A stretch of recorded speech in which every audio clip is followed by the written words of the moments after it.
All right. Well, thank you for that, Charles. Welcome, everybody, to CherrySTEM. You all, I'm sure, saw my spill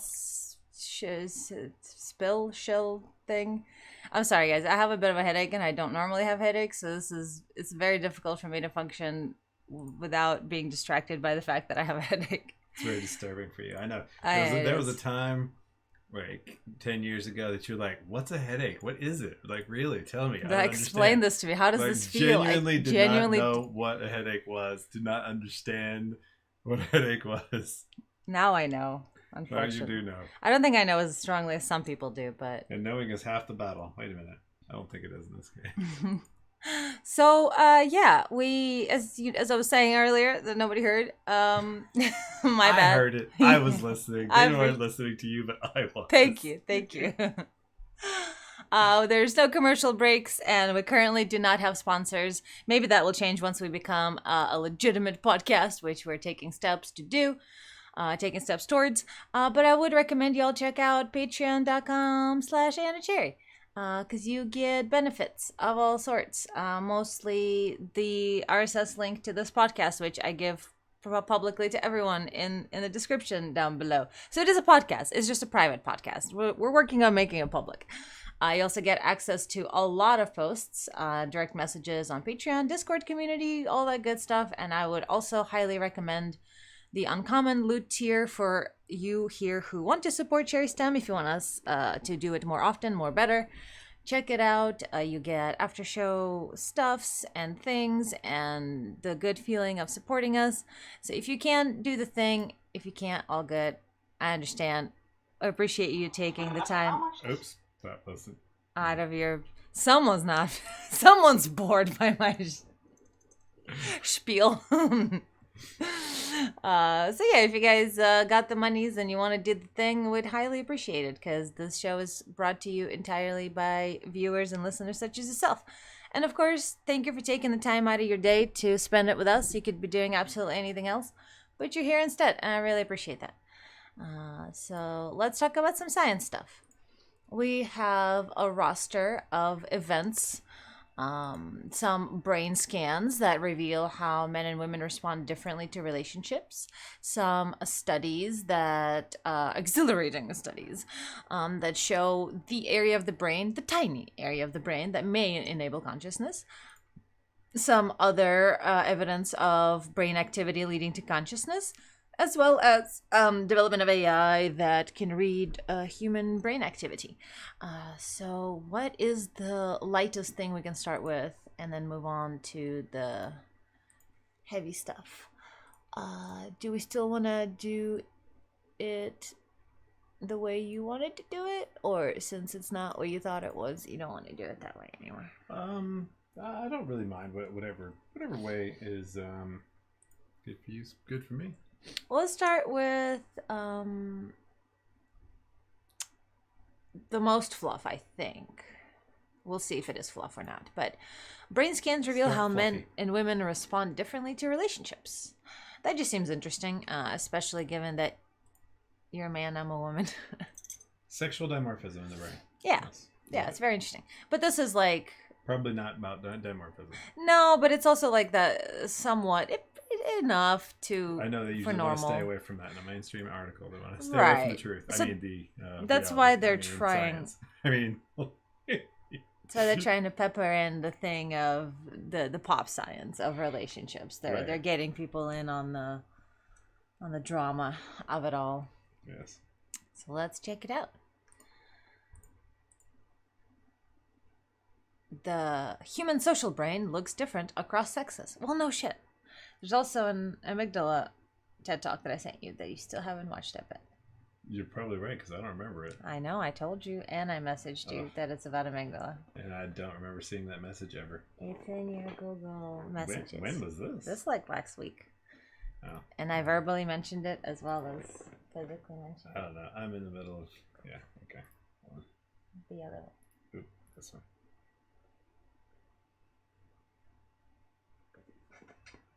In there somewhere. Probably. I'll send it again if I find it. It was really good because it's novel amygdala research. Yeah, I've got some random links here. Looks like maybe, but It yeah. would have been a YouTube. It's all right. I'll try to find it again. So, we'll deal with social interactions differently. Or these days, as communities prioritize and practice things, the lack thereof. But how you're coping with the newfound isolation may be impacting your brain differently depending on your sex. So, I wanted to stay away entirely from any kind of topical news. But sometimes you get in a situation where you're isolated for whatever reason. For whatever reason. Who knows what that reason might be. Any and all weird reason that you may be isolated. Apparently, men and women deal differently with their social relationships and lack thereof, which makes sense. Findings published Wednesday, and this is a recent Wednesday, in the journal Science Advances demonstrates that all studied parts of the human social brain show some degree of divergence between male and female brain anatomy. Oh my God! They No actually shit. said the brains are different. Thank God, they're actually doing that. It's good. Co-author Danilo Bzdok, a neuroscientist at McGill University, tells Inverse. So this is a publication by Inverse, and this was written on March 18th. So the author is European, but he works for the McGill University, which sounds pretty Western. Not sure where it's at. Maybe Canada, given that it's mcgill.ca in their email address. So yeah, Canadians, Europeans, yeah, they would be honest about reality and sex differences. I troll. All right, but no, it is kind of refreshing to see a officially sort of scientific publication, or at least an online journal that is all about some STEM stuff, given by their like other articles that I'm seeing here. They're actually talking about reality in a way that may be a little unpalatable. Politically incorrect. Politically incorrect. That's the word. Reality is so politically incorrect. It is palatable to reality me, is but problematic. We need to ban reality. Well, people have been trying for a long time now. Okay.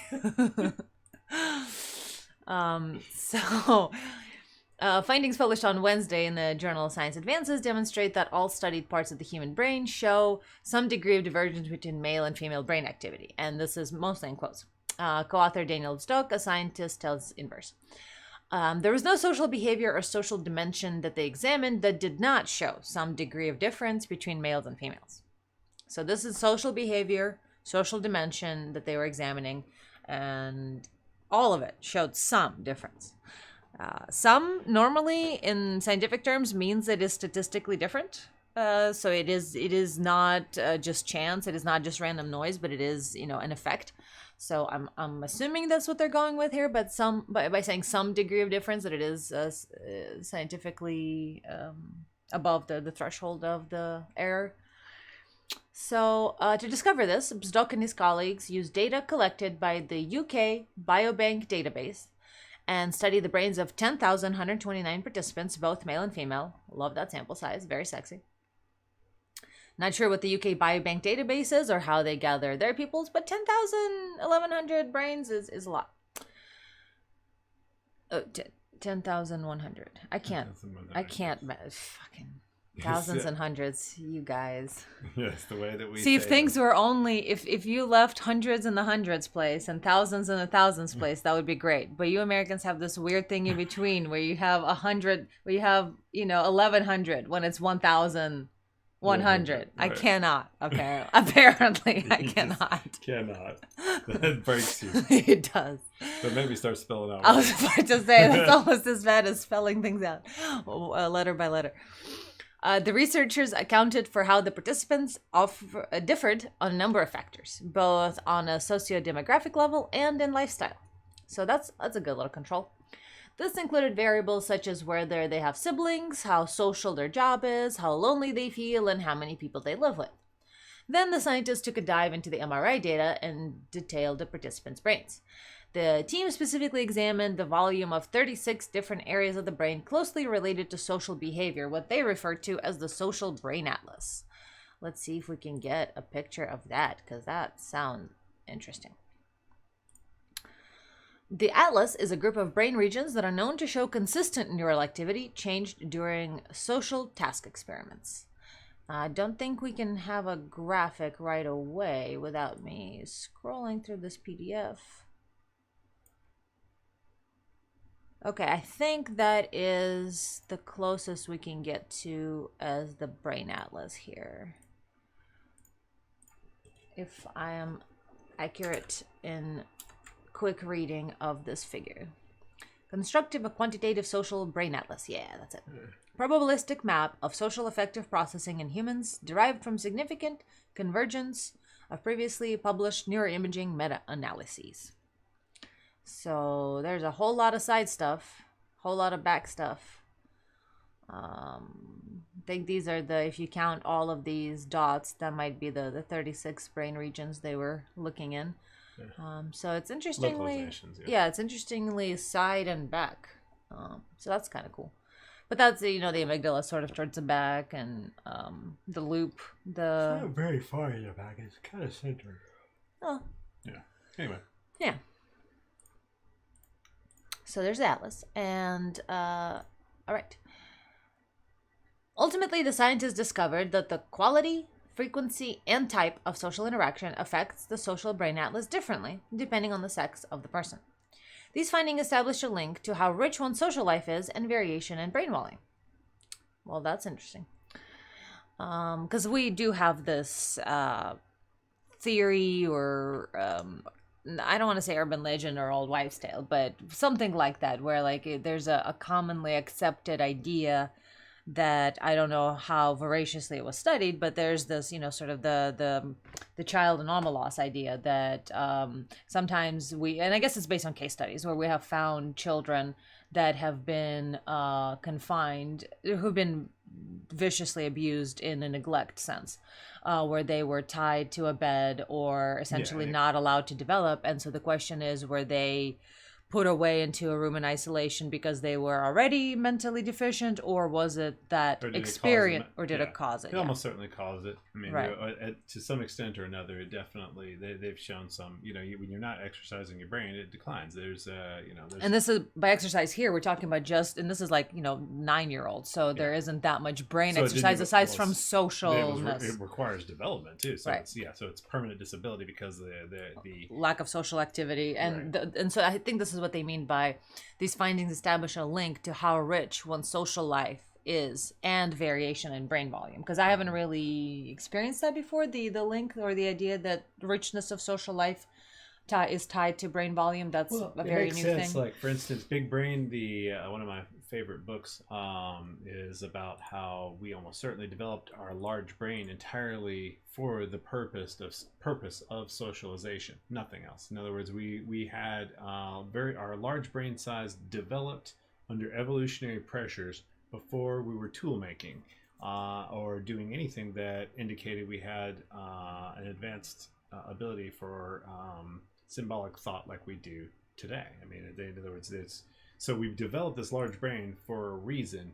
And what was that reason? And it seems because of the way in which brain sizes are correlated with the socialization of other primates, that the reason is that we became highly social animals, where a vast amount of our survival was based upon social calculation. So that's what our large brains are for. So it would make sense that brain volume and things like that would be impacted by at least impacted to some extent or another based on social life. So. Yeah, that does make sense. It's just that's why I was trying to be like, well, as far as I know, we don't really I don't really know much about that aside from common sort of understandings of things, and so I was trying to nail down a more scientific view of it. And so the children, for instance, those case studies is kind of the only thing that came to mind. But I am interested in looking more into this. And now that our society has become more globalized in a certain way through internet, but also more isolated because of the way things have gone, I don't want to lay it all at the feet of technology, because I don't think that's it. I think it's how we use technology and also other socioeconomic factors socioeconomic factors that we currently have that have made people more separate from each other. I don't think it's just kids looking at their phones and not talking to each other, because a lot of times what they're doing on their phones is talking to each other on their phones. They've just got a different medium by which they're socializing. I think that human beings used televisions a lot like that as a pseudo socialization. In other words, watching other humans do things is technically a kind a social thing. Yeah. But I'm also thinking about the fact that there's way less touching, and that we are less gathering together in places like we used to. Right. And so there is a gain and a loss in socialization, I think. Oh yeah. And so it's like, well, I can't blame it all on technology, because I feel like the certain social movements in particular have made people feel unsafe to be out, feel very. We've added social anxiety to men by having them be as fearful as they are of interaction with women, and women themselves are fearful of interaction with. Yeah, very recently, right. But I also feel like other socioeconomic factors have maybe added to that anxiety, because there's always that question: is technology good, is it bad? And I know a lot of boomers believe that it is, the phones. It's one of the common jokes of the very uncreative that are over a certain age, that it's, oh, the kids are just have their nose in their phones and they won't talk to each other. And there's an element of that is true. It is how we use technology, and I do applaud restaurants and people who choose to do this themselves, and not being forced by restaurant. But there are places where when you go to eat with your friends, you have to put away your electronics, like you have to put away your phone, and there's a certain beauty to that, and I really appreciate it, because I don't think we talk about enough how addictive the way that apps and things are designed are. Yeah, well, and they do steal our attention despite our best Everything is designed efforts. around reward, and so it's just like basically we're making digital instantaneous reward instead of the more long-term reward that a conversation at dinner would be, where you have to contend with other people, where you can't mute other people, you can't turn them off, you have to interact. We've been making digital drugs for a long time now, and people don't understand that you can make something drug-like. A system can be, in other words, like casinos, the way in which they design their slot machines, they don't have to. You can design something. Okay, it's just like having an evolutionary algorithm, or design an object. In other words, it doesn't have to have intent to be able to use reward as a target to kind of shape the interaction to the point at which it will develop something that achieves the very best way of doing said thing. So in other words, like for that, like people aren't purposely making, well, actually with casinos they are to some extent purposely making it addictive, but there is a lack of purpose also, that where they're just simply getting the metrics of what causes a person to return to gambling most frequently. I mean, I was actually being employed at one. I was part of one of the programs where they were using certain data points where they've got just vast quantities of data that can tell them trends, or they can recognize trends where the person will stop using the slot machine. And so of course they want to keep you using the slot machine, they want to keep doing it, and so they are constantly using basically evolution to design more and more addictive things that will cause people to they basically hit dopamine centers. So so basically it's refining it like a drug, and there's a small lack of intention. There is some level of intention there as well, but there is also a kind of, they're not thinking to themselves, mwahaha, mustache twirl, I'm going to try to make this as addictive as possible. They're simply trying to achieve maximum profit, and by doing so, of course, that's how it ends up getting refined to that point. But so we've got digital drugs that have been dangerous for quite some time now. Yeah. So yeah, it's like it's both, but it's neither. So yeah, anyway, I just wanted to bring that out, just to briefly mention it in my quest for it'd be cool to look into if this research already exists, but if it doesn't, it'd be cool to do some research on how the globalization of us being more connected through the internet, so essentially going back to the rich social life equals brain volume. Like, I'm curious how that is affected by the digitalization of our social life. Mhm. because we have richer social lives, I believe, nowadays through the globalization aspect of it, because we can reach and look at so many Rich is different not the right cultures. word. Diverse is different than True, rich, true. because It there's is there's diverse, a but it's breadth without a depth. and the And closeness, so right? rich is the wrong word, I would say, because Yeah, rich kind of says robust, and it's definitely not robust. It is instead novel. varied. And so and novelty is one of those ways in which you can hit very direct, short-term reward centers in the human brain is through novelty.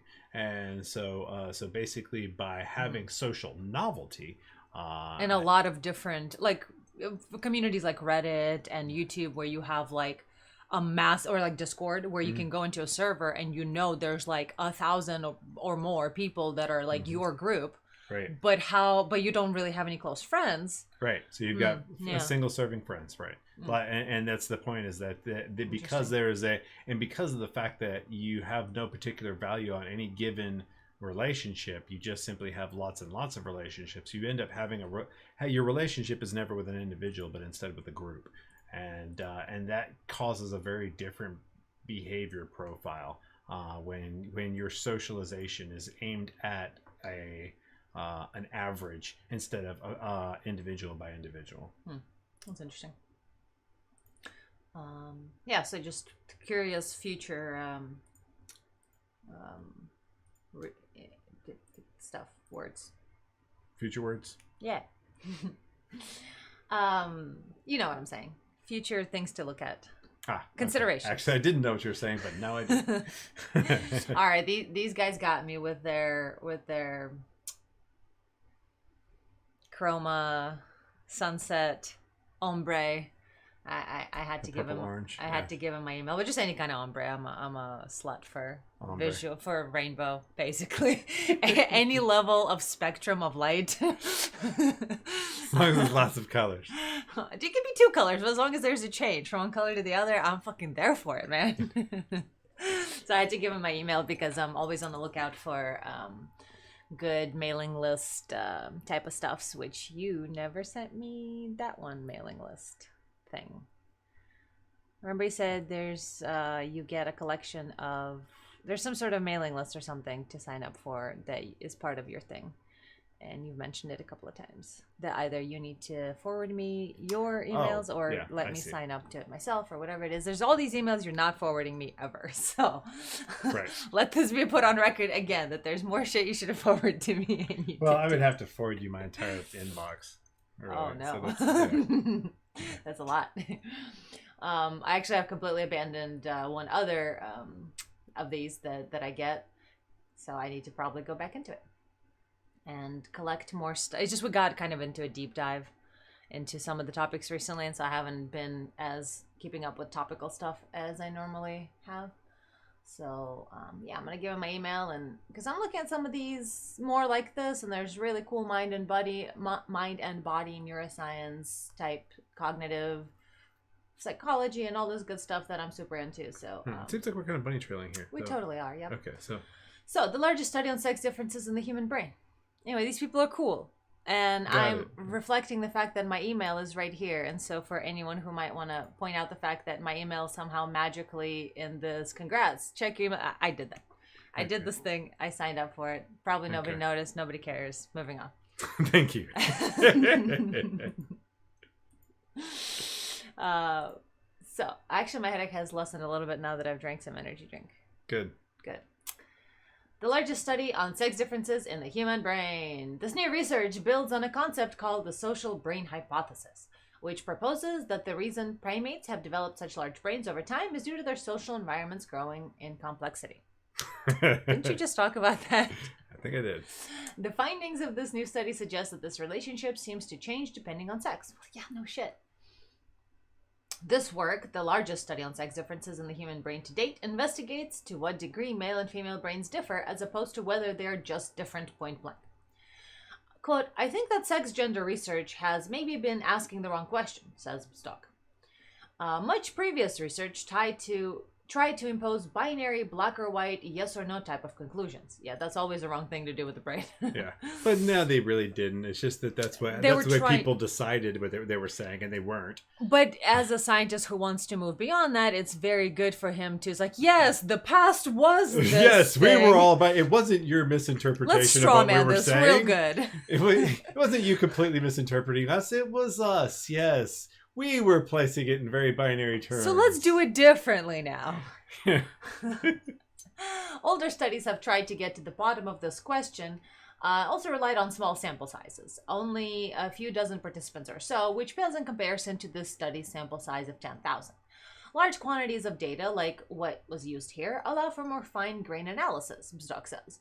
With these factors, it becomes always more apparent that there's really a spectrum between males and females. Yeah, no shit. But okay, whatever. To me, as a neuroscientist who also is personally on the autism spectrum and knows a lot of people that are on various spectrums of autism and male to female hormonalness, it's like, yes, it is always a spectrum. How is it? Everything is a spectrum. Everything. Jesus. Can you get this through your head? So back to spectrums. I love them. They're my favorite. Okay. Yeah, that's true. The rainbow. Holy shit, the fact that rainbow is a LGBT thing is brilliant. Spectrum, yes. Yes, let's harp on that more. Okay. Brains reflect how socially rich a life is. The study reveals that some of the hotspot areas of the social brain, regularly studied by neuroscientists, like the amygdala and the nucleus accumbens. So once again, a refresher. The nucleus accumbens is the reward area of the brain. That's where the dopamine lives, and therefore cocaine and other stuff hits. And the amygdala is the social learning and fear area of the brain. And the article TED Talk thing that I sent you has to do with, they found a fork that the brain comes to in terms of the amygdala. You can either go down the fear path or down the social path. Mm-hmm. So some really neat stuff there. Yeah, I would like to see that. I do know that men and women, the dominance of the amygdala is, in other words, how it's processing. Generally speaking, men use the right side of their amygdala when women are using their left, and vice versa. There, I don't think it's gendered, but it is. It does go over the fact that it's both fear and social learning and how it can. It's an interesting topic. Yeah, I'm very interested in that. I wish thought you would be. No, I don't. Hey, I can't find the link. I don't see anything about it. I think I tried to send it to me and failed or something. Something went wrong. Not even. Okay. That is not true. I did not do this thing. Actually, I don't know. I know I sent it to you, but my chat only lasts a certain period of time before it degrades. Because we took it off of, Yeah, I can't find it. Yeah. So. I even mentioned how it specifically talks about the amygdala to try to get your attention in the chat, but okay. So let's look at some pictures. The study revealed some of the hotspots, like the amygdala and accumbens, showed some almost opposite effects between males and females depending on the social environment of their everyday lives. For example, the team discovered that for the more socially stimulated women, there were some neuroanatomical associations in the amygdala, the region of the brain that processes emotions. Meanwhile, these effects were barely visible in men. Some neuroanatomical associations in the amygdala. I don't know what that means. Between what? Associations between what? Yeah, good question. Continue forward. Maybe they'll explain it better. On the other hand, no. Team discovered that more socially stimulated women had neuroanatomical associations in the amygdala that men did not have. Sure. On the other hand, the brain region called the ventromedial prefrontal cortex, which is found deep in the frontal lobe and thought to play a role in emotional cognition, they observed opposite effects in males that live alone, largely alone, or are more socially stimulated at home, a finding that was not seen in female participants. Observed opposite effects in males that live alone, largely alone, or are more socially stimulated at home, a finding that did not. So I guess there are. What do you mean by opposite effects? Opposite to what? Progression from one to the other. Okay. Yeah, can you Maybe please... I should be reading it at this point. Yes, I actually think so. Especially since I want to try to find the thing. on your computer. Yes, I'm glad you tried to find it on there because you almost scrolled to some things you should not be scrolling to. All right. Well, it's not. It wasn't on. Yeah, it was. I switched off of it when I went into my email. Okay. Yeah. If you say so. All right. We'll double check. Let's start from the beginning here. Brains reflect how socially rich a life is. Oh, no, February 17th. Yeah, it erased everything. This study revealed that some of the hotspot areas of the social brain, regularly studied by neuroscience scientists like the amygdala and the nucleus accumbens, showed some almost opposite effects between males and females depending on the social environments of their everyday lives.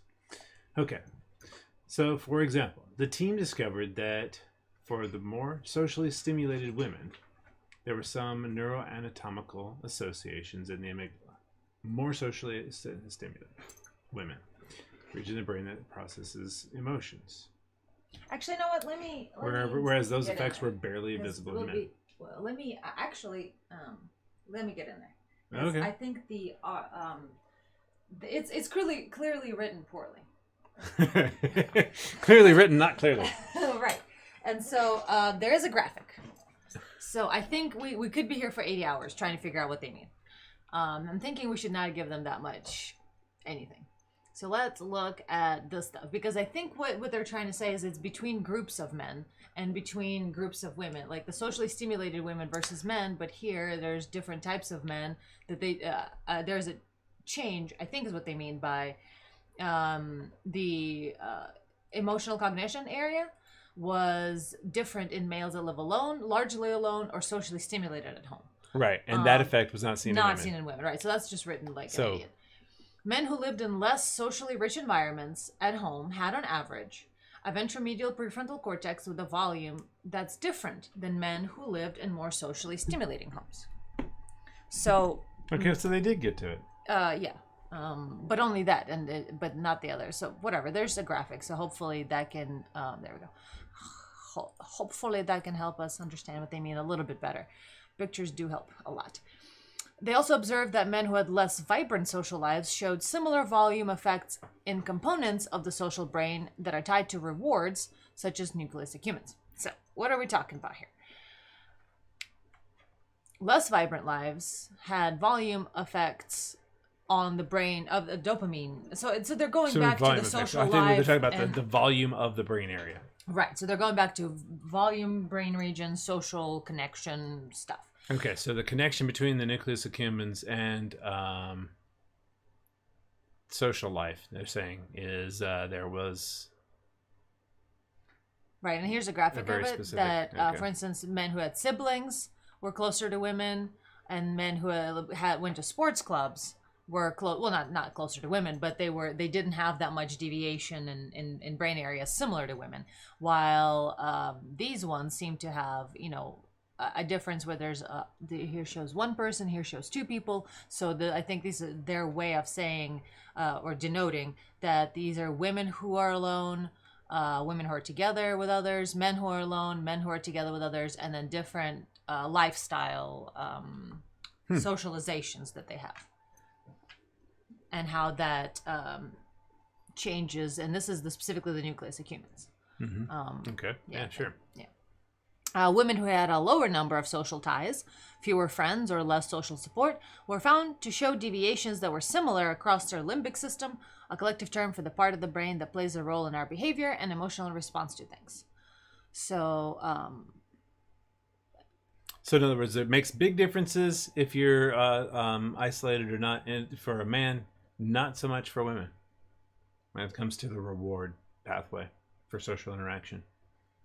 I think what it is when you're more socially isolated in men, then you probably don't give it just is not rewarding to engage in social things. Whereas with women, regardless of if you're regularly social, there's but it says reward. that women who had lower social ties were found to show deviations that were similar across the limbic system. Yes.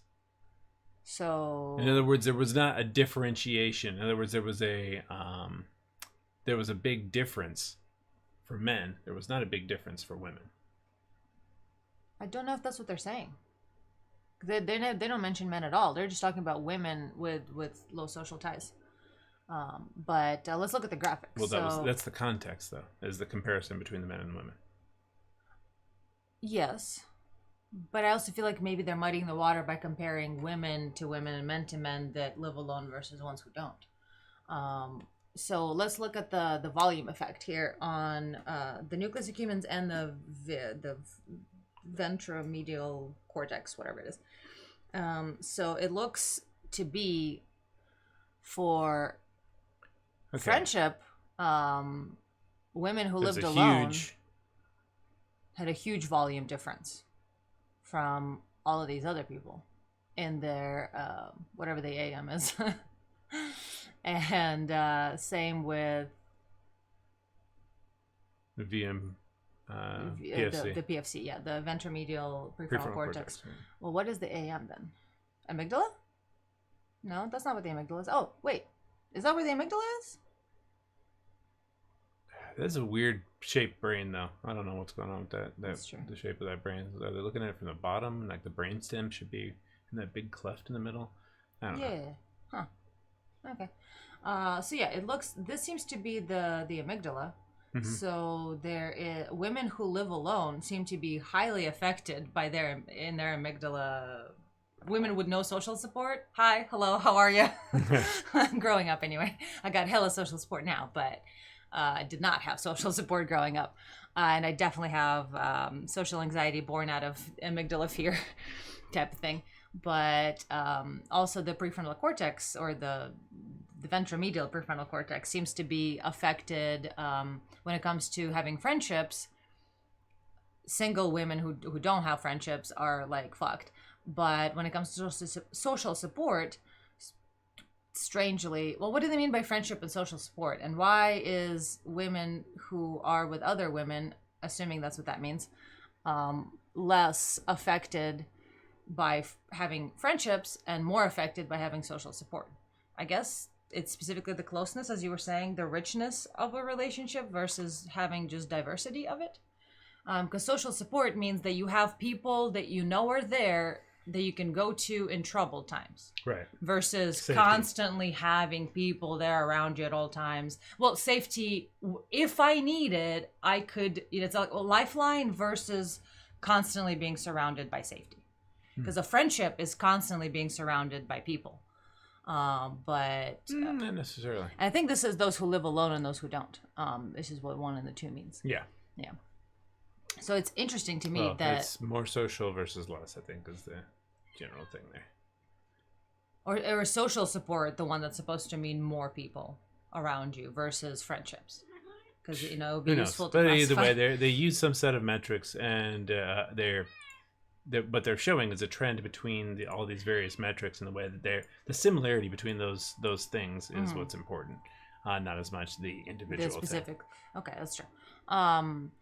So why would men and women's brains react differently to social environments? The ways in which men and women navigate in and cope with the social environments, friends, family, job, they may have, evolutionarily speaking, led to partly distinct adaptations in the brain and some specific behavioral tendencies, Stock tells. Inverse. Depending on whether you're male or female, your social habits may have effects that go right up to the top of your brain, that is. So I want the actual study now. Where is the study? Because some of the things that they ran into in terms of their graphics seems very interesting for me. Oh, those graphics don't even exist in the official study. Oh yeah, they do. Figure one. There we go. So yeah, let's figure out what we're looking at for those who are actually interested in the visual aspect of it. Sex disparity in the association between limbic system morphology and the richness of social interaction. Marginal posterior population distribution uncovered the degree of sex overlap in social brain anatomy for several social traits. Among all target regions, many strong volume effects were apparent in the AM and VM PFC of the limbic network. For each index of less and more social rich life, light versus dark colors, box plots show the estimated population volume parameters distribution for men and women. Each set of 4 box plots juxtaposes the probabilistic relevance of a region's volume in expanding sex, and social trait. In explaining sex and social trait, taking into account positive and negative volume effects of the 35 brain regions. Vertical axes indicates the brain volume effect obtained from z-scores and all that statistical stuff. These are the box plots, is what they're calling them. Household size, social support, family, loneliness, friendship, romantic partners, inner support group, outer sympathy circle. Yeah, they have a lot of socioeconomic status. They have a lot of metrics. Okay, I see. And there's some of the boxes are like bigger and others are smaller, and that is also supposed to mean something.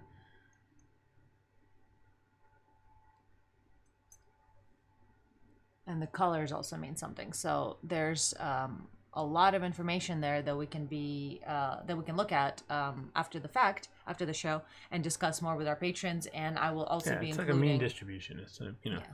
I'll also be including this stuff in the Patreon post. That all the CherrySTEM posts are public on patreon.com/InACherry. Just click on the posts or click on the CherrySTEM tag, and you should be able to get all the audio files for download. Yeah, but a lot of this just has to do with the amount of variation, error bars and all that. Right. So mostly what we have to be looking at is I'm more interested in like the little details because I want to know as much about this as possible. But what they're trying to show is that, hey, look, there's differences between sexes in these things. Well, and look at the pinks and the blues. Come on. The way in the men, well, no, they're a little more specific than that. They're showing the, I kind of would like to go back to the article and read what I was going to read. Sure. In the article. I mean, that was just it. It's done. No, just that one. There was just one thing there. Yeah, sure. Say,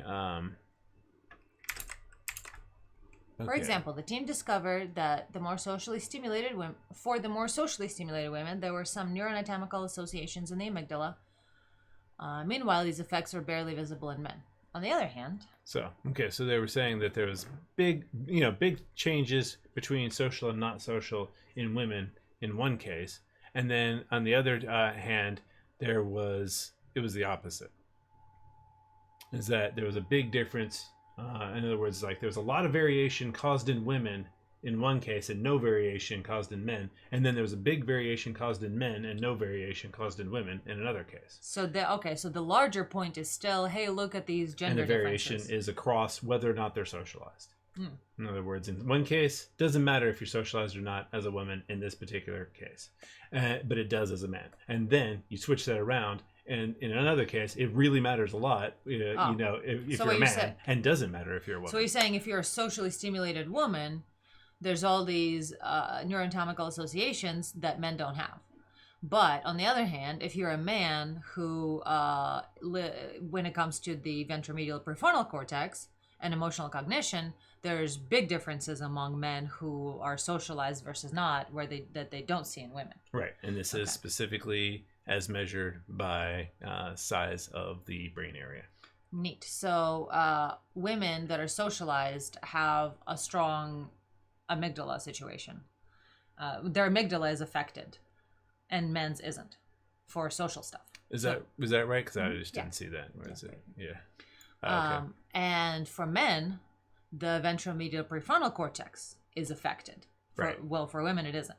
So that's interesting. The fear and social learning is one that gets volume changes in women that are social or not, and the emotional control area gets changed for men when they're social or not. And that probably, to me, has to do with the fact that men have to be socially, if they are cohabiting, they have to adjust themselves in a way that society will find palatable. Would you not say that may be part of that? It's the same with women. They have to adjust to society in the way that gains them the most. Whether or not a man will automatically adjust to the social group is a lot of times dependent on their socialization, whereas women tend to be a little more naturally, they have a natural proclivity to be socially convergent, we'll call it. And so so it's not going to make that much of a difference whether or not they're socialized, whereas a man is kind of he would otherwise not necessarily naturally go in that direction if it weren't for the socialization.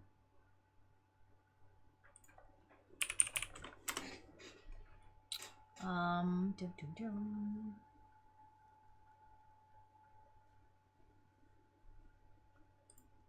I just want to have you read it. Okay. So yeah, that's that. And the official article, of course, is something I'll be linking in the thing. So that's neat. So yeah, basically that's really showing that there's a large amount of difference in reward, and which, of course, we've talked about socialization and reward and how that relates to autistic spectrum, and how autistic spectrum is related to being a male or female, and how male and female brains, the difference in sexual dimorphism is related to autistic spectrum. So of course, people, a woman who's more on the spectrum would automatically have a more male-like brain, and therefore you'd see these changes that they're talking about. She'd end up showing something that is more a profile of what occurs to men when it comes to those changes in sizes, and all those things would be expected, and you'd see that in the data. So, and I have this neat article, or a published paper from Oxford Academic on, since we're talking about the social brain and all that, we can save this for a Patreon after show, where we can dive deep, in depth, on what they mean by the social brain and the brain areas, because I am curious about this thing. And just incidentally, we both have this theory that in general, a lot of strippers and girls who are social outcasts among girls, which that's basically the same group, tend to be on the spectrum very frequently. And it's not all the time. Not all of them, yeah. There's definitely some very social butterfly type of girls in sex industry as well, but Yeah. there's a much higher population of the more autistic spectrum type of girls in the sex industry, there's a way bigger population than you'd expect. Any teenage boy would tell you totally makes sense. In other words, like from a teenage boy's perspective, is like, yeah, if I were a girl, I'd X. I'd fuck all the time too. If I were a girl, I'd be in porn too. It's well, that's how autistic girls think. Right. That's so true. Okay, so that was fluff. Let's go to slightly less fluff. Scientists develop AI that can turn brain activity into text. Whoa.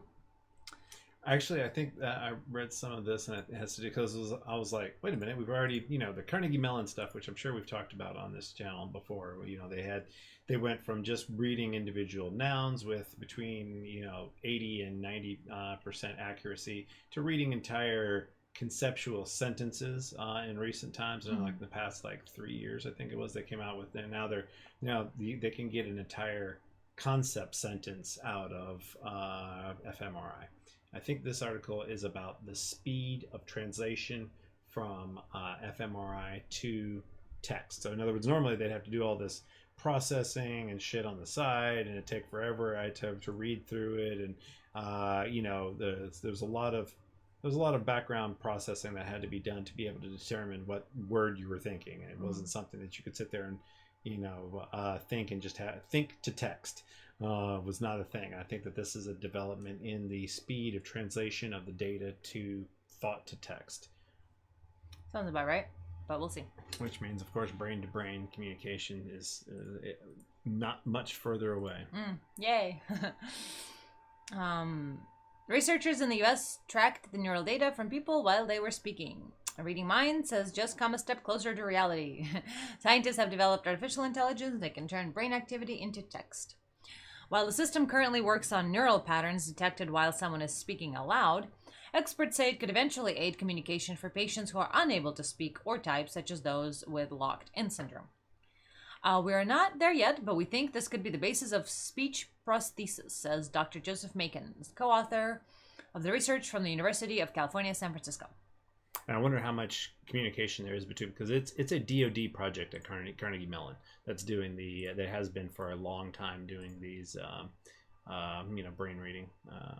The brain reading technology is something that is DoD. So that means that there's some possibility that not all of the science is allowed to come out, and isn't necessarily always directly shared between organizations. So you're talking about a different organization that's not Carnegie Mellon, so Yes. they might not have access to everything that is being done at Carnegie Mellon. Well, it's one of the co-authors, but it was published in the Nature of Neuroscience, but Center for Integrative Neuroscience, UCSF. Yeah, it seems to be UCSF entirely. Writing in the journal Nature Neuroscience, Making and colleagues reveal how they developed their brain system by recruiting 4 participants who had electrode arrays implanted into their brain to monitor epileptic seizures. So there's no graphic for it here unless it's in the actual study, but yeah, they used the specific Invasive techniques. Yeah, yes. it was a very invasive technique. So I was trying to find a picture to shock you all with it. But yeah, it's essentially an area of the brain skull. The area of the brain is exposed to the air because a piece of skull has been removed. Yeah. And apparently it's for people who have their brains monitored for epileptic seizures. So they were already already had it, and so they just used it. Yeah, I'm pretty sure it's just fMRI at Carnegie Mellon. It's been a while since I read up on it. It's been a couple of years, and so I'm pretty sure it's all just fMRI and not invasive. But now I'm curious and would like to go back and make sure that's actually the truth, because I mean, of course, you can get more data from sticking shit in a person's brain, but that's not exactly the most desirable methodology. Mm-hmm. Yes. But yeah, you get more data, but also sticking a bunch of don't stick a bunch of needles in my brain, thanks. Yeah, that's basically what that looks like. It's like a little sunroof open. Yes, the sunroof's open. You got an array of electrodes shoved down into your brain. I'm thinking I don't want that. And here I thought I was getting squicked out by just having my my navel pierced. Nipple piercing is too much. I can't even go there. Fuck that. No, like navel piercing already squeaked me out. Okay, so from brain science to nipple piercing. Nipple piercing. That's welcome to CherrySTEM. Welcome to CherrySTEM. Yes. You are here. Okay, let's continue forward. You are. These participants were asked to read aloud from 50 set sentences multiple times, including Tina Turner is a pop singer and those thieves stole 30 jewels. The team tracked their neural activity while they were speaking. This data was then fed into a machine learning algorithm, a type of artificial intelligence system that converted the brain activity data for each spoken sentence into a string of numbers. To make sure the numbers related only to aspects of speech, the system compared sounds predicted from small chunks of the brain activity data with actual recorded audio. The string of numbers was then fed into a second part of the system, which converts it into a sequence of words. At first, the system spat out nonsensical sentences, but as the system compared each sequence of words with the sentences that were actually read aloud, it improved, learning how the string of numbers related to words and which words tend to follow each other. The team then tested the system, generating written text just from brain activity during speech. The system was not perfect. Among its mistakes, those musicians harmonized marvelously was decoded as the spinach was a famous singer. And so this technology is just not even close to Carnegie Mellon. They're having to stab down into your brain and then get getting shitty machine learning to. Yeah, no, this is okay. This is new technology at their university. A roll of wire lay near the wall became Will Robin wear a yellow lily. However, the team found the accuracy of the new system was far higher than previous approaches. Not saying much, but hey. While accuracy varied from person to person, for one participant, just 3% of each sentence on average needed correcting, higher than the word error rate 5% for professional human transcribers. But the team stress, unlike the latter, the algorithm only handles a small number of sentences. If you try to go outside the 50 sentences used, the decoding gets much worse, says Macon, adding that the system is largely relying on a combination of learning particular sentences, identifying words from brain activity, and recognizing general patterns in English. So they have a lot of work cut out for them. Wow. They really, I mean, they could actually, their work, here's the thing. Their work could be combined with the work at Carnegie Mellon and have something that where one system, because they're coming at it from a completely different approach, they're pretty certain to have complementary effects that could could be used. But that is if they work together, and the likelihood of that is basically no. The team also found the training the algorithm on one participant's data meant less training data was needed from the final user, something that could make training less onerous for patients. So it seems to be standardized across humans, or at least English speakers, Americans. So specifically San Franciscans, I guess, that have epilepsy. Dr. Christiana Herf, an expert in the field from Maastricht University, who was not involved in the study, said the research was exciting because the system used less than 40 minutes of training data for each participant and a limited collection of sentences rather than the millions of hours typically needed. By doing so, it is actually pretty good. By doing so, they achieved levels of accuracy that haven't been achieved so far. So it's speed versus accuracy versus stabbing people in the brain and then having machine learning figure it out. I love the way we're making it seem.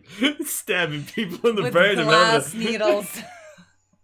And having computers figure it out. I mean, how's that different from modern neuroscience? I'm sure they would love to hear us categorizing their work, their hard work, as stabbing people in the brain and having computers figure it out.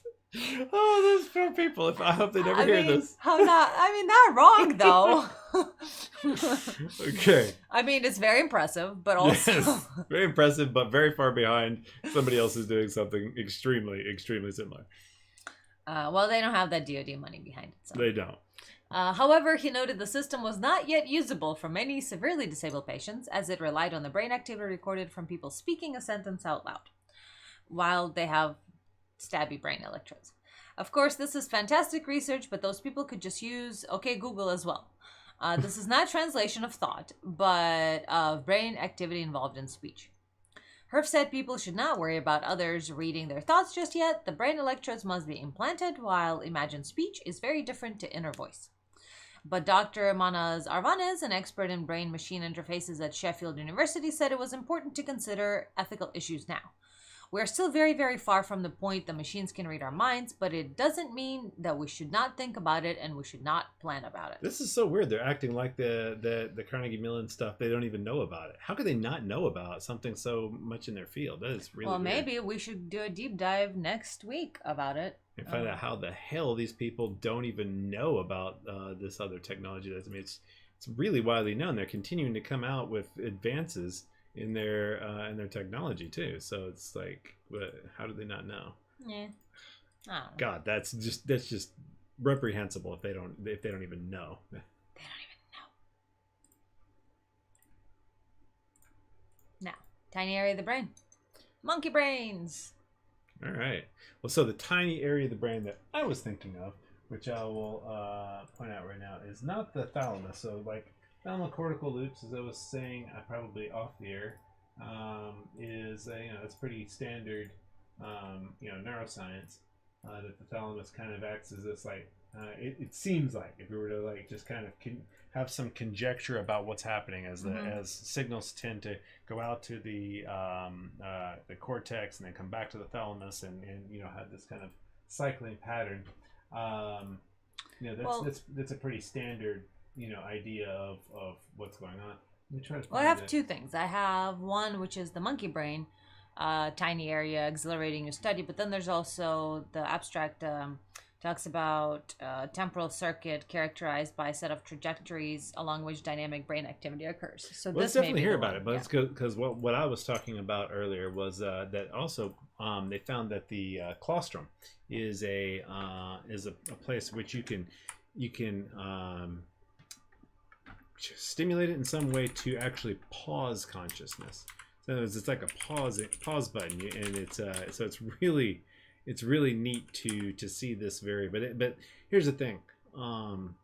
whenever we talk about consciousness, I think it's very important to point out that people have different ideas of what that word means, and most people are kind of thinking around the idea of wakeful thought, and especially whenever you're like a anesthesiologist, you're thinking of wakeful thought a lot of times as well. However, anyone, if you thought about it long enough, you have a type of consciousness when you are experiencing a dream, but you would not think of yourself as conscious. So there is a mixture of our common sense terms and what they represent that is kind of important to point out. And I think that there is a difference, and it's important to always keep in mind there's a difference between wakeful thought, wakeful alert thought, and consciousness as a more broad categorization of brain activity that has interpretation and may not necessarily be even at the the subconscious thought, I believe, should also be considered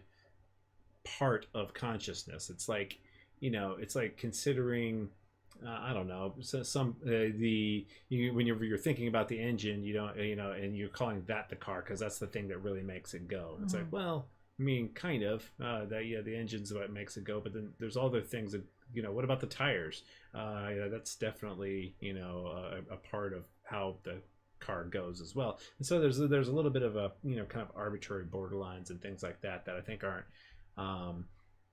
shouldn't necessarily be there. And so I think the subconscious processes that are occurring should also be considered part of consciousness, even though it is not directly the wakeful thought process that we typically think of as consciousness. So anyway, that I just kind of wanted to go over that real quick before they start talking about consciousness. Okay.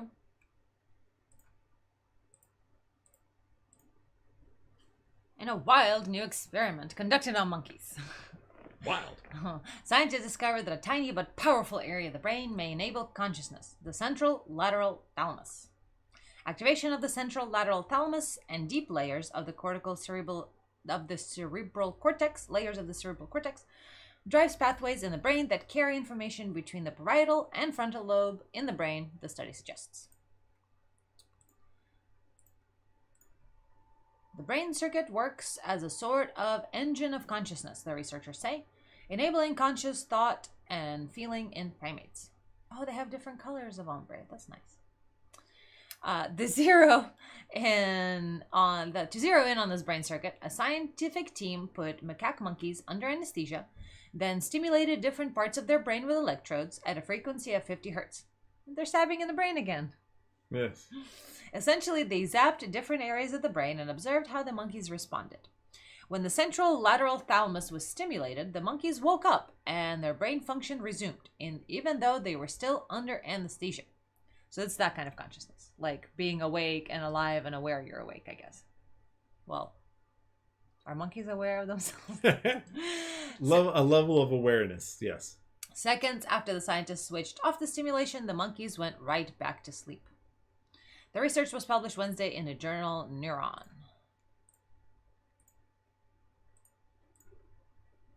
Science, quote from the co-author, "Science doesn't often leave opportunity for exhilaration, but that's what that moment was like for those of us who were in the room." Co-author Michelle Redenbach said from the University of Wisconsin-Madison. While the study wasn't conducted on humans, Redenbaugh and her colleagues do suggest that researching the central lateral thalamus might lead to the new therapies for people dealing with brain traumas, injuries, or disorders of consciousness, like maybe sleepwalking and stuff like that. Possibly, yeah. An understanding of these mechanisms make it possible to properly target damaged systems in patients with disorders of consciousness, Redenbach explains. That targeting, in turn, can help them live better lives. The team recorded the neural activity of two macaques, a type of old world monkey. What do they mean by old world monkey? Aren't all monkeys old world monkeys? Do we have primate descendants in the Americas? Oh, I don't know what that means. Aren't there like, I don't even know what animals are in South America because we don't have anything but like a Oh, or you mean like old world meaning like not America, right? But like the main continent, right? Like the other main old, continent, the old world, right? Versus, well, why do they call it the old world? Because like it's just terminology, whatever. Who's to say that when Africa was developing life that Who's to North say that we're in America the? or South America wasn't. It's a Also, globe. Why are we considered the West? It's 360 degrees. exactly. Who decides these Who things? decides which side's the top, which side's the bottom? Ah! Who decides these things? Okay. Anyway, go ahead. Monkey brains are considered one of the closest animal models to a human brain. Importantly, the team simultaneously recorded activity across multiple areas of the brain. They also studied the animals when they were awake, sleeping, and anesthetized. They also used a large number of small electrodes tailored to the shape of the targeted brain areas and mimicked the desired activity of brain cells in the target area. This allowed us to directly manipulate consciousness and record changes in communication and information flow with a very high degree of spatial and temporal specificity. By taking this fine-tuned approach, the research team was able to narrow down the regions of the brain involved in consciousness more specifically than other studies have done, the team says. So they're used to like for certain sets of activity that are associated. So in other words, you've got like these 50 hertz waves that are typically happening in this area under this kind of a situation, and then they just go and mimic the put off some 50 hertz waves in that area to achieve that state. And it's like, yep, poof, there it is. So they're basically trying to mimic natural activity. Right. Even though they've used chemicals to turn off the activity, and then they just go use some electrical stimulation to turn the activity back on. Neat. And so that's what they mean by having specific shapes and frequencies to mimic the natural activity.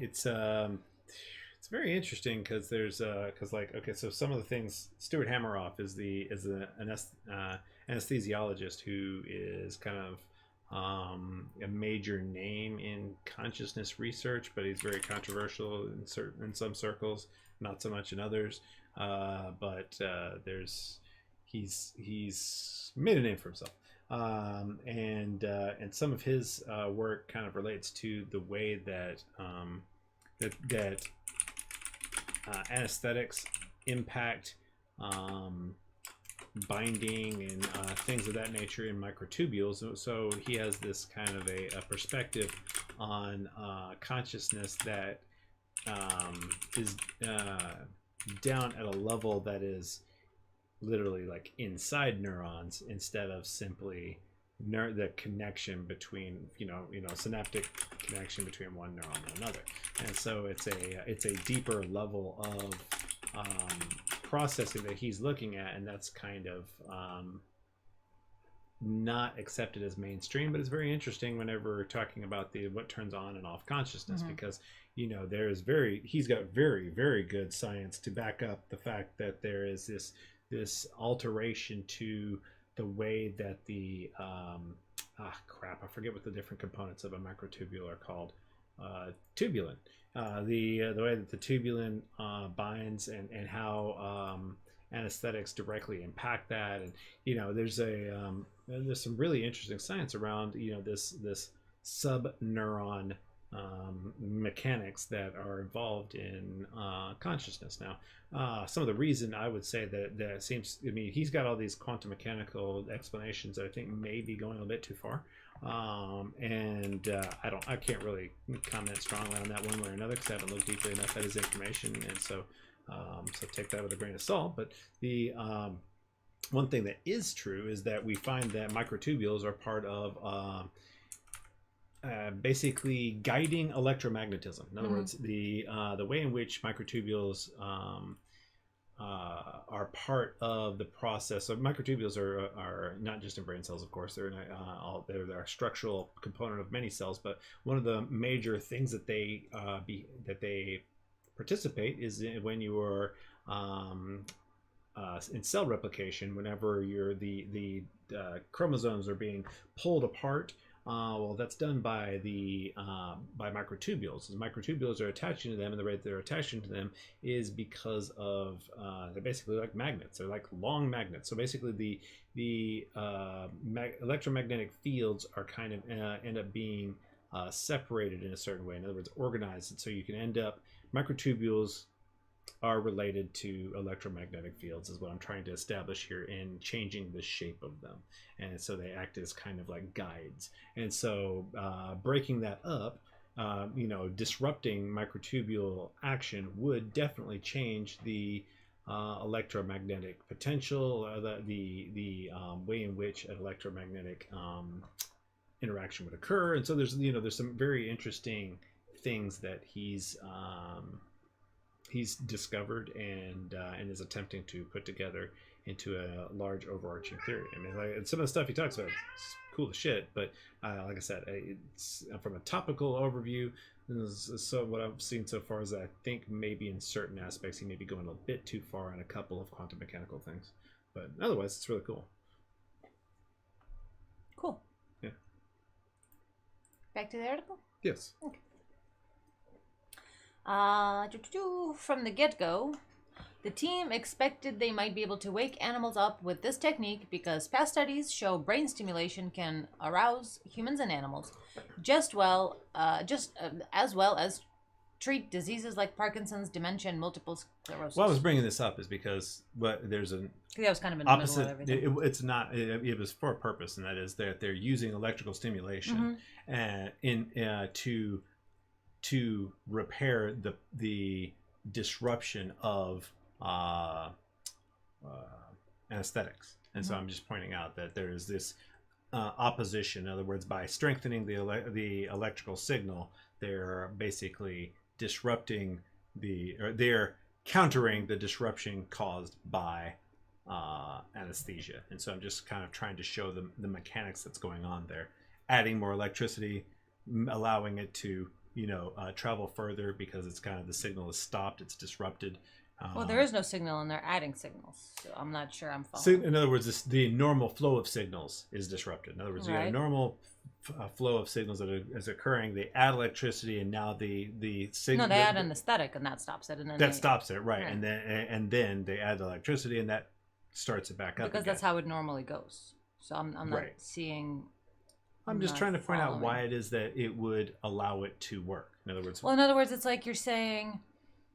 To me, it sounds why stimulate one place and then the whole brain starts working? Because it's kind of a whole brain thing here, right? In other words, it's not just when you have a chemical dispersed throughout the brain, for instance, then it's affecting one particular. However, anesthetics work. I guess I'm trying to avoid an idea that all consciousnus is in the thalamus. That just doesn't. That's a bad idea. That is kind of being intimated here. If you were to read this study wrong, that it's like oh well, it's all right there. You just remove the thalamus and that's just wakefulness. It's not actual studies. Well, and so consciousness. Yeah. So I guess my point is that that even stimulation in one part of the brain could end up propagating. Basically, they're increasing the ability for signal to propagate further through the whole brain. Right.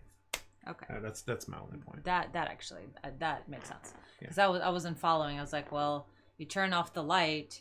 Or like you you tape up some sort of something and then you add electricity from a different place and it turns back on and you're like trying to explain that. I'm like, it seems pretty self-evident that... No. It's like if you had a bunch of circular hoses and then you put a mild crimp on all of them where the water can flow through them. Well, if you just increase the pressure, then water can flow through all of them again in a cycle. So it's just kind of, I don't know if that's what they're saying. They're not necessarily saying that. I'm saying that. They're saying that. But then any amount of electricity would work. They wouldn't have to do specific stuff.